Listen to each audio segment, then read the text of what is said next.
sex, when it comes to sex, is 20% for me.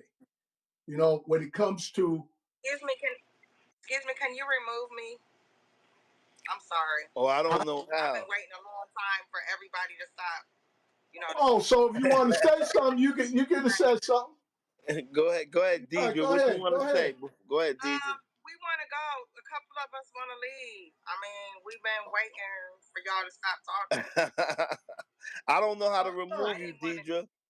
No, I didn't want to interrupt nobody. No, you can talk. Go ahead and talk. Say what you want to say. What you want to say before you leave, Deidre?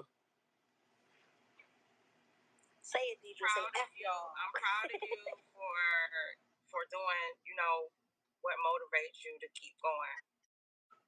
Because you are a people person. Thank you. You have a way with people. But this is not my cup of tea. It really isn't. But, I mean, I appreciate you thinking of me. I mean, you found me. So.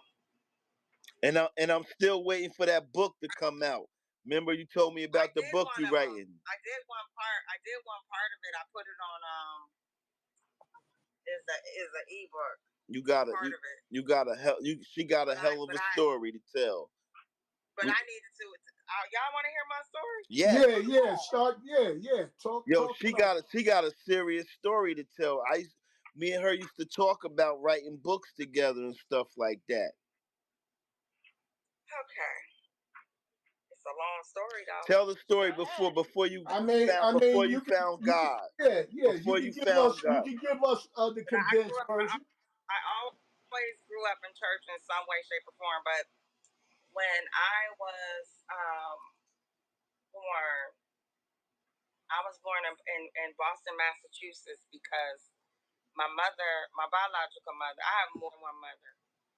My biological mother was a prostitute, and my father was a pimp.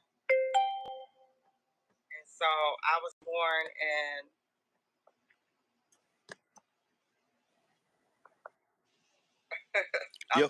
You said your father was a pimp?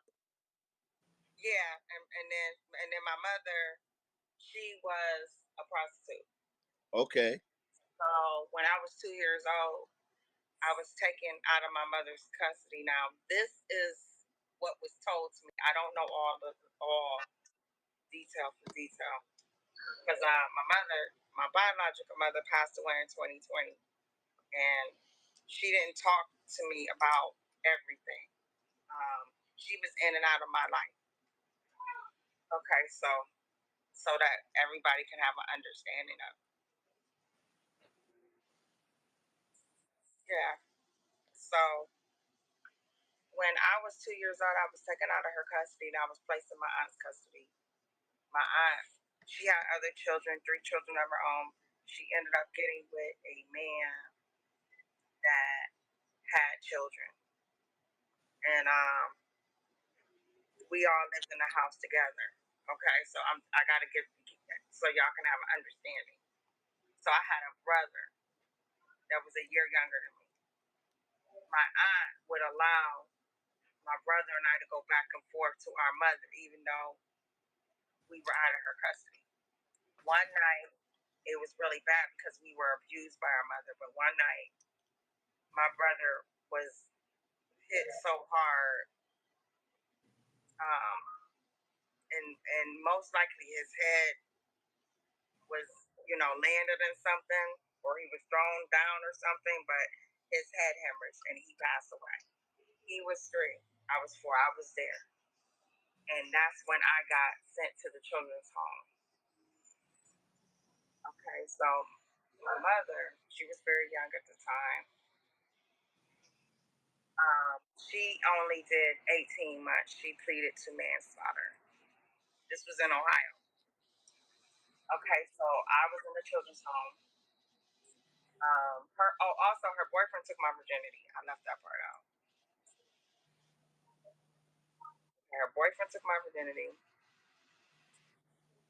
And after that, my brother was killed, I couldn't stay at my aunt's no more after that happened.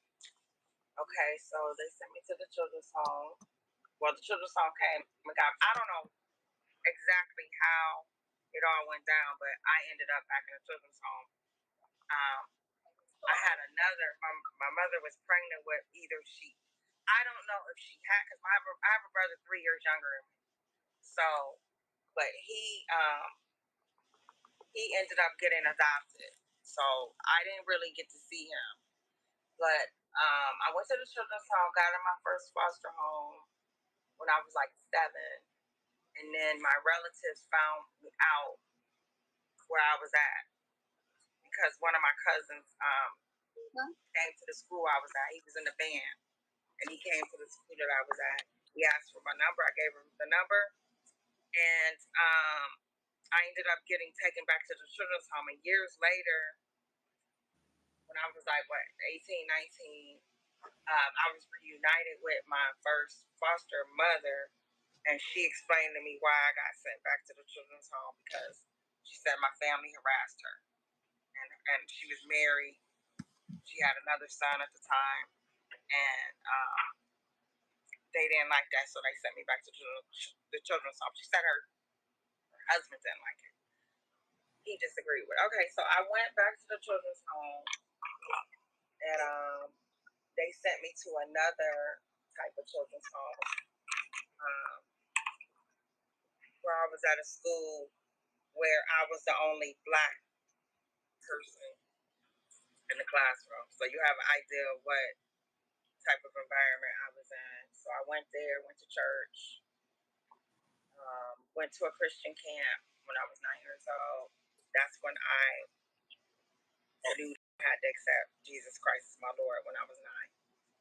Okay, then I ended up moving with my grandparents. My grandmother was very strict. My grandmother was involved in some stuff that I'm not gonna say everything, but she was involved in some stuff.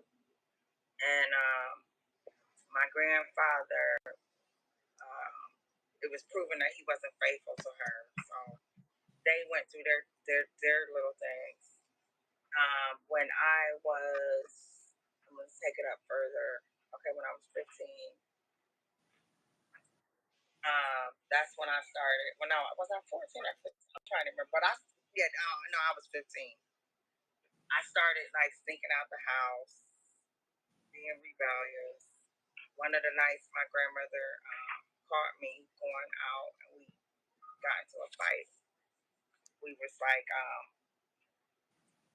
she was hitting me, and she went and got a broom and hit me with the broom handle, and I grabbed the broom, and she went into the kitchen and grabbed the knife like she was gonna stab me. And I just ran out the window, never went back, and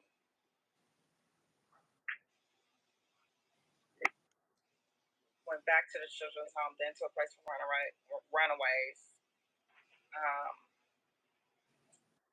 and just trying to find my way in life. But I was very promiscuous,